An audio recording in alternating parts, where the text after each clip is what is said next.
Hi, I'm Dustin Abbott, and I'm here today to give you a first look at the new Tamron 70-200mm f2.8, and this is a DI, which means it's full frame compatible. It is VC, Tamron's vibration control or image stabilizer.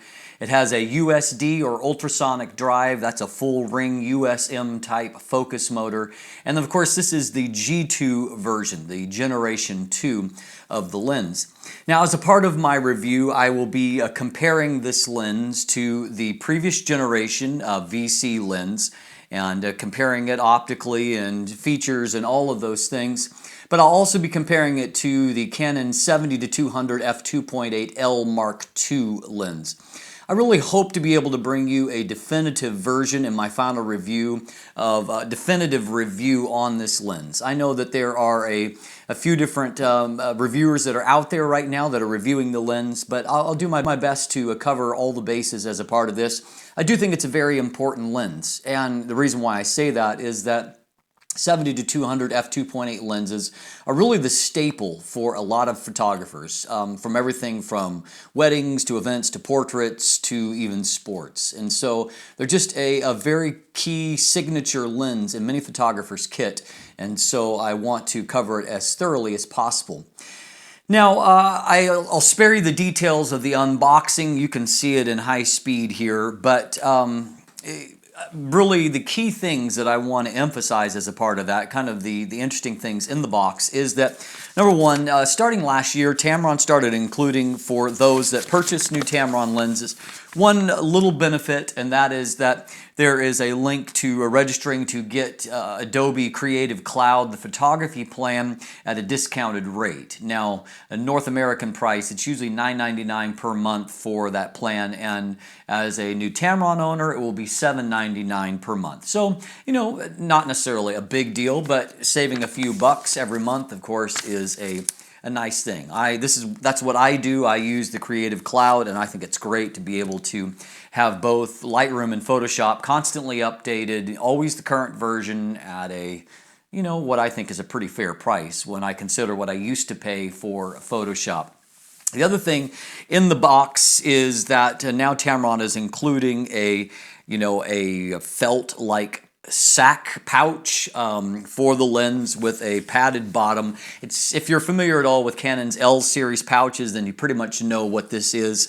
I'm not crazy about these things. Some of you that follow my reviews know that, but at the same time, it's a step forward in that Tamron included nothing before, and you know, that's a step in the right direction. So kudos to them for that small step in the right direction.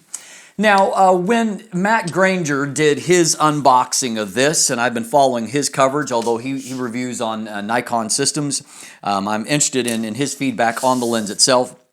One thing that he noted is that when he took it out of the box, he thought on first impression that this was actually a smaller lens than the previous generation. It's actually not. It's a hair longer, and it is just a tiny bit heavier, and so overall this lens is now it's 7.6 inches long. That's 193 millimeters, and the old lens was right under 7.5 inches long and 188.3 millimeters. And so it's actually grown physically, and the old lens was 1,470 grams. The new one is right at 1,500 grams or 3.31 pounds.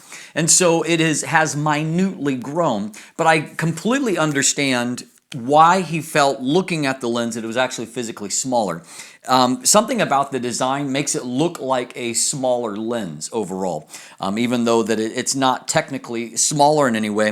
It has a very sleek new design that makes it look somewhat diminutive, surprisingly, and quite compact in a lot of ways. And overall, of course, there's a major upgrade in the overall quality of the build. This previous generation lens did have a lot of metal in it, but you know, kind of the polycarbonate or engineered plastics covering around that all. Meanwhile, the new generation of Tamron's lenses are all aluminum body, so all metal construction, and you know, it's a lightweight metal, and not kind of like Zeiss metal, but still it's definitely an upgraded overall build. The weather sealing is improved, and while the previous generation did have the gasket around the rear of the lens, the new generation it has all kinds of internal seals at all of the switches and along the focus and zoom rings, and so additional sealing there. It also along the front, it has an expensive fluorine coating that helps to repel fingerprints, oil, you know, moisture. Also makes it very easy to clean. And so the build quality is certainly a pretty huge step up, and is certainly now very competitive with the first-party offerings from Canon or Nikon. The other nice thing is that unlike the old tripod collar and foot that was on the old lens, the new one is designed to be Arca-Swiss compatible, which, you know, basically what that means is that you don't need a quick release plate. If you have an Arca-Swiss compatible tripod, which a lot of them are, all you got to do is just go right on and screw it on to the quick, or not the quick release plate, but just screw it right on and you're ready to go. And so, you know, it's just a time-saving thing. It's also less, you know, rather than always having a quick release plate also on there before, now it's much simpler to just go right to the tripod. And so a nice bit of convenience there. I'm happy to see that the tripod collar and foot continue to be fully removable. And frankly, unless I know I need to be shooting on a tripod, and that's really mostly when I'm testing, when I actually use these kind of lenses, I'm using them hand-hold almost exclusively. And so I will remove the tripod collar and just eliminate a little bit of weight for overall use there. So anyway, I'm very happy to see that it continues to be a fully removable tripod. Now around the front, I've already mentioned that it's all metal. That includes even the filter threads, a 77 millimeter front filter thread, which it retains from the previous generation lens. We'll also note that I think that Tamron's new pinch caps for the new SP line are pretty much the nicest ones out there. And it comes down to the mechanical action. They just feel a little bit more quality when you squeeze them. Some of them feel kind of loosey-goosey or very plasticky. These feel really nice, and so I do really like those. Now, a couple of things to note when it comes to the overall focus and zoom rings here. First being that the actual zoom ring is furthest away from the camera body. Not my favorite. I do prefer those to be reversed, and unfortunately there's lenses that go back and forth, and it's not just third party. For example, the Canon 7300 millimeter L series lens, it also has the zoom ring, you know, further away from the actual shooter, and so I prefer those to be reversed. However, the overall ring, it's a little bit different than the previous generation. It's a little bit narrower. It also has just a kind of a softer touch feeling rubberized surface, just straight ribs rather than the little more complex pattern that was on the previous generation lens. As far as the actual movement, it's nicely damped, nice and smooth there with you know, maybe just a little bit heavier resistance than some, but already it's starting to loosen up, so that may just be a breaking in thing. But most importantly, there's no sticking points. It's nice and smooth there. In terms of the overall focus ring, similarly, it's a different rib pattern than the previous gen lens, and moves nice and smoothly. You know, and once again, I think that Tamron's done a really good job with the manual focus rings. They probably don't get used a lot, but on this new SP line, they are some of the better mechanical operating manual focus rings than better than what I typically see on autofocus lenses, though still not to the level of what a good manual focus lens is. Distance windows that is there, and that does raise 2 points here. Number one, that the actual manual focus ring action and the zoom action, it zooms in the Nikon direction and not in the Canon direction. I know that's a big deal to some people. I have to tell you, and maybe it's because I use so many different lenses, I don't even think twice about it, to be honest. My brain must just adapt, and it's only when people actually raise that point that I ever think about it. But I really can't say that I lose shots based on that. And you know, but I do know that for some of you it is a big deal. So I will report, yes, it continues to zoom in the Nikon or to the left, not in the Canon position. The other thing when looking at the distance window is that the minimum focus distance, you will note, is considerably smaller than what it was on the previous generation lens. Now, to give you just a quick breakdown of that, minimum focus distance on the previous generation Tamron was 1.3 meters. The Canon L Mark II lens is 1.2 meters. This new lens will focus down to under a meter, or 95 centimeters. That's just barely over 3 feet, 3.12 feet.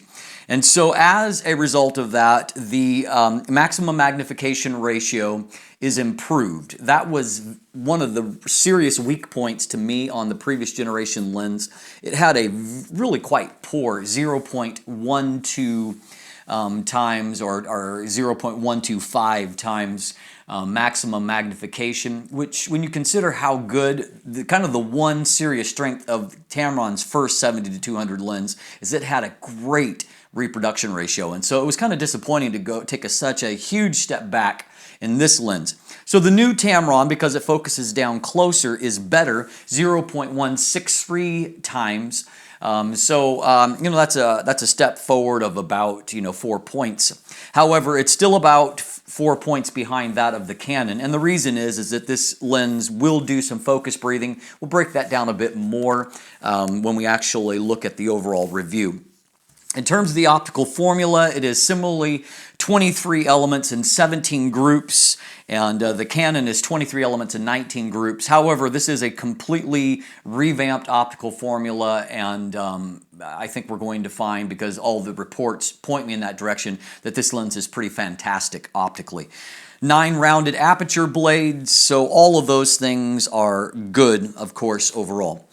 Now, in terms of the overall kind of customization of the lens, there are some steps forward there. Instead of just 2 switches on the old lens, you had an AF/MF switch. Both lenses offered full-time manual override, but that switch is there, and then just an on and off for the vibration compensation. On the new lens, there is a focus limiter, which is always welcome, particularly on a telephoto lens. And so only 2 positions, though, either the full range or from 3 meters to infinity. And so, I mean, if you want that extra little bit of autofocus speed and you're not focusing close to yourself, using the focus limiter eliminates all the focus options up to 3 meters, which on a lens that can focus down so closely is a fair bit. That's saving you certainly a lot of speed there. The second switch is that autofocus, manual focus switch, then the VC on and off. The fourth switch here, however, gives you some options on VC modes. The standard, just out of the box type mode, number 1. Number 2 is for panning, and so it only stabilizes one axis. So as you're moving, it will only correct for the up and down motion, but allow you free movement side to side. The third option will actually, it is what Tamron calls like capture priority, in that it doesn't really work at stabilizing the image in the viewfinder, but instead just focuses on stabilizing the actual captured image. And so if you use it in that fashion, Tamron claims that it is actually capable of giving you a industry-leading 5 full stops of correction. And so that's pretty fantastic. Around 4 stops in the other modes. You may find with a longer focal length, particularly if you're shooting around 200 millimeters, that you may prefer to have your viewfinder stabilized, but it's certainly a great option there to have that and to be able to get really, really great freezing of action if you want to employ that. Now, this lens is now fully compatible with the tapping console, which the nice thing is that I actually owned the previous generation lens for 3.5 years. It served me very well. I did have to send it in a few times for firmware updates, though, when I changed camera bodies, and sometimes Canon would just tweak something, and so the lens wouldn't work properly. So the good news is that you can apply those firmware updates directly to your lens at home through the tapping console. Nice, because it just saves some downtime, and it also helps to future-proof your lens. You can also customize different attributes of focus, and then when it comes to the image stabilization, you can also employ a mode if you're going to shoot a lot of video where it's in that third, and so to that third position you can program a fourth option to where it will emphasize kind of a smooth ramping on and off of the image stabilization, keep it on just a little bit longer, and thus to help to produce the most smooth video option possible. And so a lot of goodness there when it comes to that. Now, as I kind of wrap up the first look, one thing that is pretty huge here is that Tamron has been very, very aggressive with the pricing on this lens. They're bringing it into market actually a few $100s cheaper than what the previous generation lens was. This previous generation lens was retailing at $14.99. There's kind of a flash sale on it right now, dropping it down to be cheaper than the new lens. But, you know, it was retailing at $14.99. Tamron's bringing this new lens to market at $1,299. Now, that is pretty huge when you consider this lens is going to be extremely competitive in all of the various options with the first-party Nikon and Canon lenses, and probably is going to be a bit sharper. We'll see that as we compare them head to head. But MTF, you know, resolution graphs and everything point me to the fact, and the ones that have had their hands on the lens early on, I think it's going to be extremely competitive. And of course, the Canon version is a couple of grand. Nikon's newest version is somewhere around $2,800. And so when you consider that, you're looking at a pretty huge savings and going with the Tamron, which is now a full metal construction, fully weather sealed. It's a pretty compelling option. I'll also be looking, Tamron has a new line of teleconverters, 1.4 times and a 2 times teleconverter. These also have, you know, they're moisture resistant, and so they're very nice, metal body, very nice teleconverters. And so we'll look at the performance on that. The last generation lens was not really compatible with teleconverters, and so that's a nice plus here. And so with the 1.4 times, you can achieve on the long end a 280 millimeter f4 image, and with the 2 times converter, you can get a 400 millimeter f5.6. And so we'll see how the image quality holds up and focus with those things attached, but that will be a part of my review. Anything else you want to see covered, go ahead and sound off about it in the comments. In my description, you can find a link to my ongoing image gallery, images of the lens, images taken with the lens, and of course, you can also find some linkage there if you'd like to purchase a copy for yourself. I'm Dustin Abbott. If you haven't already, you can follow me on social media, and please click that subscribe button. Thanks for watching. Have a great day.